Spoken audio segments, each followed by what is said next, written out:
오늘 시간 하나님께서 우리에게 주시는 하나님의 말씀은 신약 요한복음 15장 1절부터 8절까지의 말씀입니다.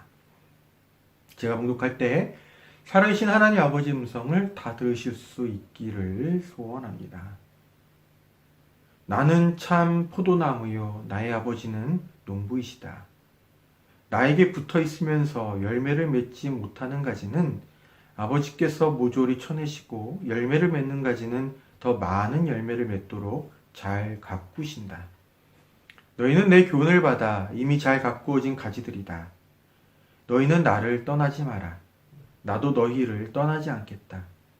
포도나무에 붙어 있지 않는 가지가 스스로 열매를 맺을 수 없는 것처럼 너희도 나에게 붙어 있지 않으면 열매를 맺지 못할 것이다. 나는 포도나무요 너희는 가지다. 누구든지 나에게서 떠나지 않고 내가 그와 함께 있으면 그는 많은 열매를 맺는다. 나를 떠나서는 너희가 아무것도 할 수 없다. 나를 떠난 사람은 잘려나간 가지처럼 밖에 버려져 말라버린다.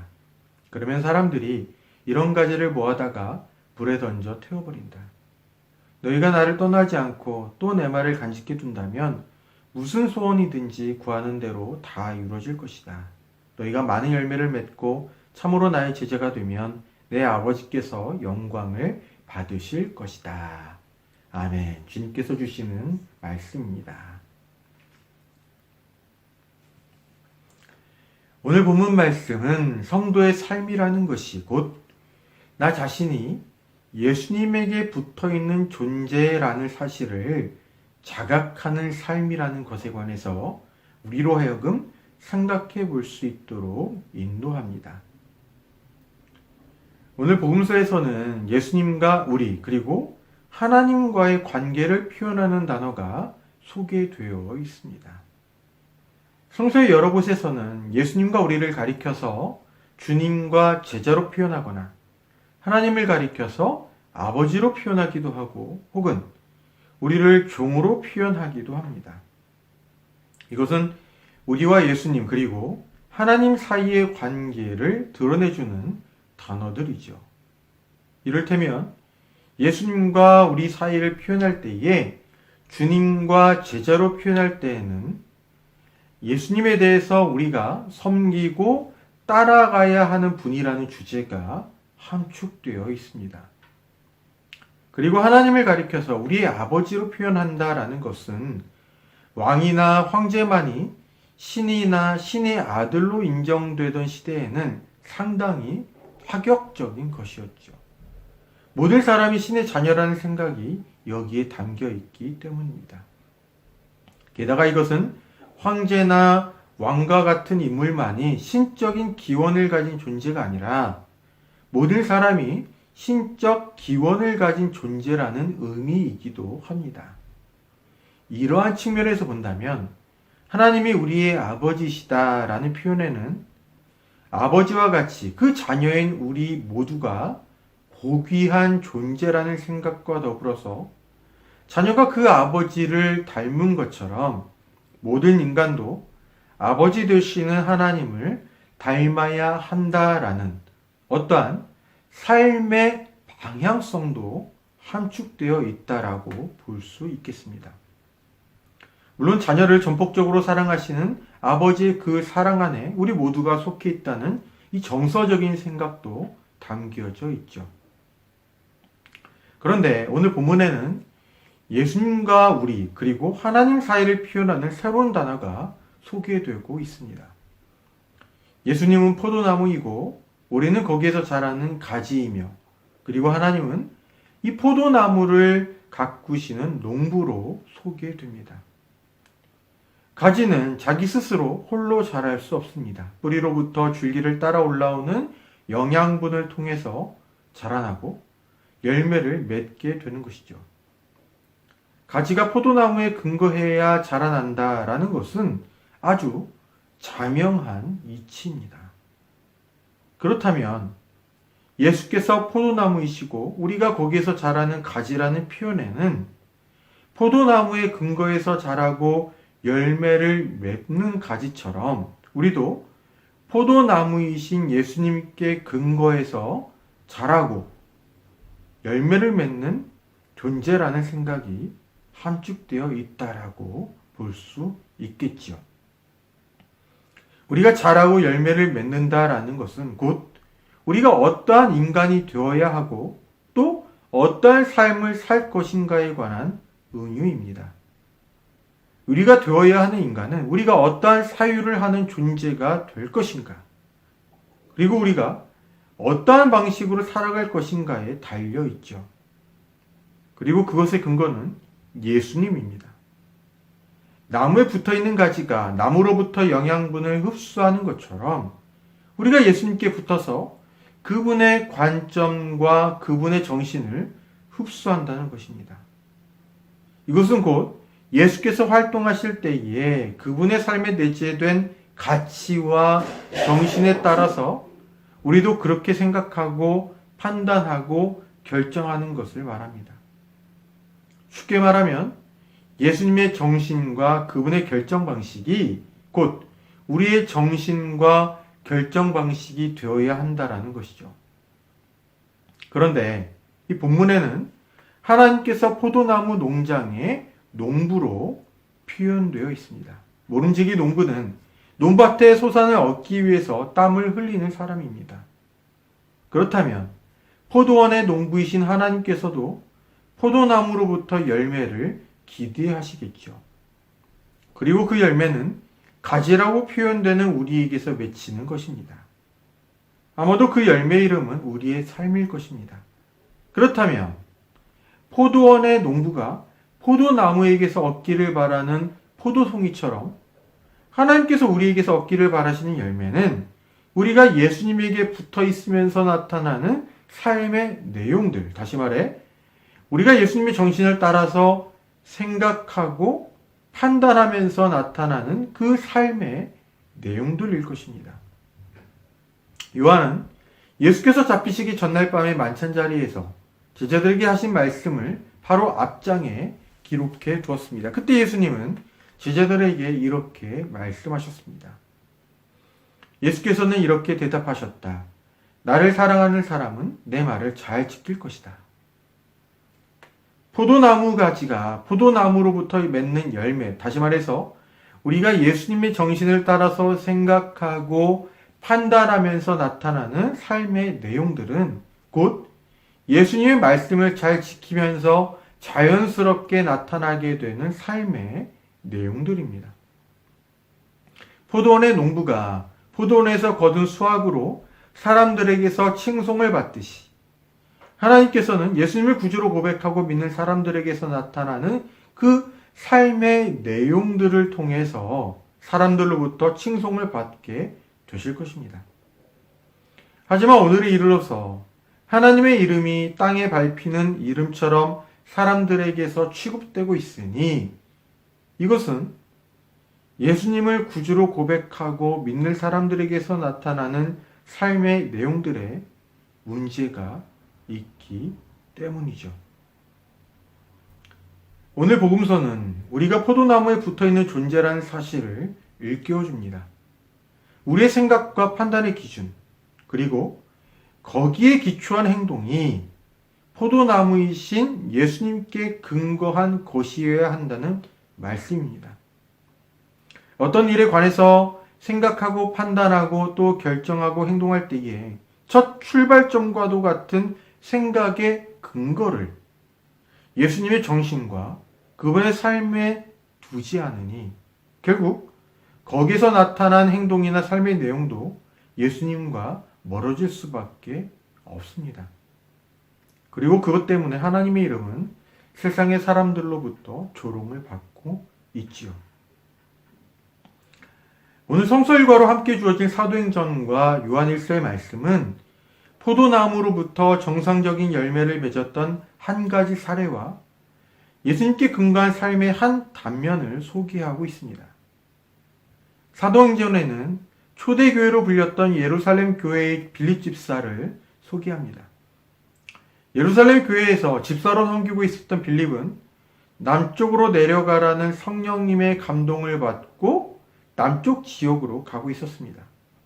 그렇게 길을 가던 그의 시야에 한 이방인 무리들이 들어왔습니다. 그들은 에디오피아 사람들이었습니다. 성령께서는 그들을 본 빌립에게 그들에게로 다가가라는 감동을 주셨고, 빌립은 그 감동을 따라서 그들에게로 다가갔습니다. 그리고 그들과의 몇 마디 대화를 통해서 그들이 비록 에디오피아 사람이지만 일찍이 유대교에 관심이 있었고 예배를 드리기 위해서 예루살렘까지 왔다가 귀환하는 길이라는 것을 알게 되지요. 빌립은 그들의 인솔자가 이사야의 예언서 가운데 한 대목을 읽고 있는 소리를 듣고는 그에게 물었습니다. 지금 읽고 계시는 그 내용이 무엇을 뜻하는 것인지 알고 계시냐는 것이었어요. 읽어도 알 수 없다는 그의 대답에 빌립은 그 구절을 풀이해 주면서 예수님과 하나님 나라의 복음을 전해줍니다. 그리고 마침내 빌립의 풀이를 듣던 에디오피아의 인솔자가 빌립에게서 세례를 받고 예수님과 하나님 나라의 복음을 믿게 됩니다. 사도행전에 기록된 이 이야기는 어떻게 해서 이방인이었던 에디오피아 사람이 예수님을 믿게 되었고 하나님 나라의 복음을 받아들이게 된 것인가에 대한 그 과정을 소개한 것이지만 동시에 여기에는 그러한 일을 가능하게 했던 빌립의 역할도 담겨 있습니다. 유대인에게 있어서 이방인에 대한 전통적인 생각은 할례받지 않은 자, 부정한 자라는 인식이었습니다. 할례받지 않은 자, 부정한 자와 함께 어울리거나 같은 자리에 있는 것은 곧 유대인 스스로를 부정하게 만드는 일로서 유대인에게 터부시 되던 시대였습니다. 빌립도 또한 유대인이었으니 이러한 것을 모르지 않았을 것인데 빌립은 유대인의 그와 같은 전통대로 행하지 않았습니다. 여기에는 이유가 있습니다. 그가 구주로 고백하고 믿는 예수님의 정신과 그분의 삶에 빗대어 볼 때에 이방인에 대해서 전통적으로 유대인이 가지고 있던 생각대로 행동하는 것은 올바른 것이 아니다라고 생각했기 때문입니다.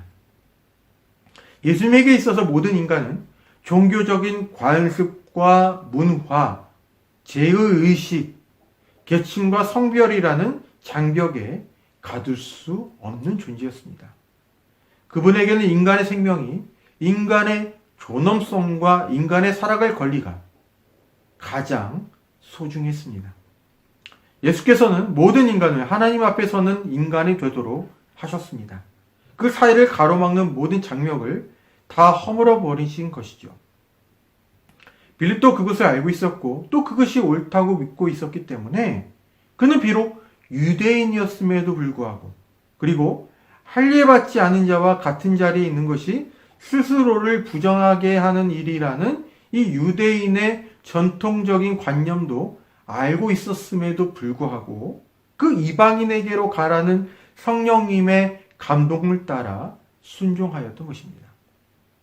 예수님의 삶과 정신에 기초한 빌립의 이와 같은 판단과 행동이 있었기 때문에 에디오피아에서 온 사람이 빌립에게서 세례를 받을 수 있었던 것이죠. 그런가 하면 요한일서는 예수님께 근거한 삶의 한 면을 소개하고 있습니다. 요한은 그것을 가리켜 형제 자매를 사랑하는 것으로 말합니다. 그는 이렇게 말합니다. 사랑하는 여러분, 서로 사랑합시다. 사랑은 하나님에게서 난 것입니다. 사랑하는 사람은 다 하나님에게서 났고 하나님을 압니다. 지금까지 하나님을 본 사람은 없습니다. 그러나 우리가 서로 사랑하면 하나님이 우리 가운데 계시고 또 하나님의 사랑이 우리 가운데서 완성된 것입니다. 요한은 하나님께서 예수님을 이 세상에 보내시고 모든 사람을 위해 죽임을 당하게 하신 일, 그리고 예수께서 또한 그것에 순종하여 행하신 일의 그 바탕에 바로 사랑이 있다라는 것을 알고 있었습니다. 그야말로 그 모든 일의 동기는 오직 사랑입니다. 하나님의 행동, 그리고 예수님의 행동의 동기가 바로 모든 인간을 향한 사랑에 있으니 예수님께 근거한 삶이라면 그러한 사랑이 나타나야 한다는 것입니다. 이것을 알고 있기에 요한은 서로 사랑하자라고 권면했던 것이죠. 요한의 기록들을 보면 사랑은 하나님께서 각 사람 안에서 행하시는 일입니다. 이런 측면에서 사랑하는 사람은 누구나 하나님을 알고 있는 셈이기도 합니다. 다만 그분이 하나님이라는 것을 깨닫는 것과 모르는 것의 차이가 있을 뿐이죠.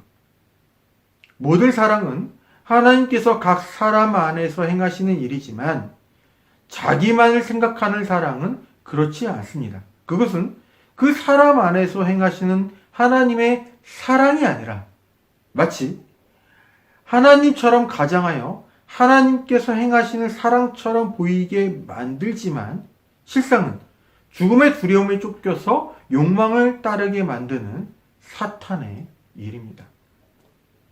그래서 자기만을 생각하고 자기만 위하는 사람은 하나님을 모르는 사람입니다. 하나님께서 행하시는 사랑은 형제자매를 자기의 몸과 같이 사랑하는 것이기 때문입니다. 그렇기 때문에 만일 예수님께 기초한 사람이라고 한다면 이처럼 형제자매를 나의 몸과 같이 사랑하는 삶이 그의 삶에서 나타나야 합니다. 이렇게 말하면 우리는 이 형제자매의 범위를 최대한 축소시키려는 유혹에 빠지곤 합니다. 좁히고 좁혀서 혈육 관계까지로 말이죠. 하지만 하나님의 사랑을 보면 또 예수님의 사랑을 보면 우리는 이것을 새롭게 정립할 수밖에 없습니다. 성서에서는 하나님의 사랑이나 예수님의 사랑을 가리켜 말하기를 어둠 가운데로 들어가는 빛, 죄인 가운데로 들어가는 의인, 배척하는 자들을 위해 죽는 죽음 등으로 말하기 때문입니다. 사랑받을 만한 자격이나 어떠한 조건을 갖춘 이들을 향한 것이 아니라 오히려 적대하기까지 하는 이들을 향해 뛰어드는 사랑을 말하고 있는 것이죠. 사람들은 모두 저 사람은 우리의 원수이다 라고 말해도 그에게로 가서 친구여 라고 말하고 손을 건네는 그 마음, 내 자식 죽인 원수를 나의 자식으로 삼는 그 마음, 바로 거기에 담겨있는 사랑이 하나님의 사랑이자 예수님의 사랑입니다. 원수에게까지도 나의 형제여, 나의 자매여 라고 말할 수 있게 하는 것이 하나님이 각 사람 안에서 행하시는 사랑이자 예수님의 사랑이니 하나님의 사랑, 예수님의 사랑을 행하는 데 있어서 원수는 존재하지 않는다라고 말할 수 있겠지요. 이제는 많이 줄어들었다고는 하지만 그래도 우리 사회에는 소위 기독교인으로 응답한 사람들의 비율이 전체 인구의 10%를 넘게 차지하고 있습니다. 여전히 적지 않은 수의 기독교인이 우리 사회에 살고 있는 것이죠. 만일 우리 사회에 존재하는 이 기독교인들이 자신들이 예수님께 붙어있는 가지와 같은 존재라는 자의식을 가지고 있다면, 그래서 어떤 판단을 하고 행동을 해야 할 때에 그 출발점에서부터 예수님의 정신과 그분의 하나님 나라에 근거하여 생각하고 행동한다면 우리 사회에 만연한 많은 문제들이 해결될 수 있을 것이다 라고 저는 생각합니다. 그야말로 사람이 사람답게 살아갈 수 있는 사회로 한 걸음 더 나아갈 수 있겠죠. 그리고 무엇보다도 이 과정에서 하나님의 이름이 기독교인들의 회복된 삶의 내용으로 인해서 사람들로부터 인정과 칭송을 받게 될 것입니다. 우리는 교회 모든 교우들이 각자가 예수님께 붙어있는 가지와 같은 존재임을 깨닫고 예수님의 정신과 그분의 하나님 나라에 입각한 사유를 바탕으로 담대하게 행할 수 있기를 빕니다. 또 그렇게 행할 수 있도록 성령 하나님의 감동이 날마다 우리에게 있기를 또한 빕니다. 기도하겠습니다. 하나님 아버지, 저희에게서 주님께서 기대하시는 삶의 내용이 나타날 수 있도록 도와주십시오. 주님 안에 충만하셨던 정신과 하나님 나라의 복음이 무엇인지 저희를 깨우쳐 주시고 그것을 따라서 생각하고 행동할 수 있도록 저희를 감동시켜 주십시오.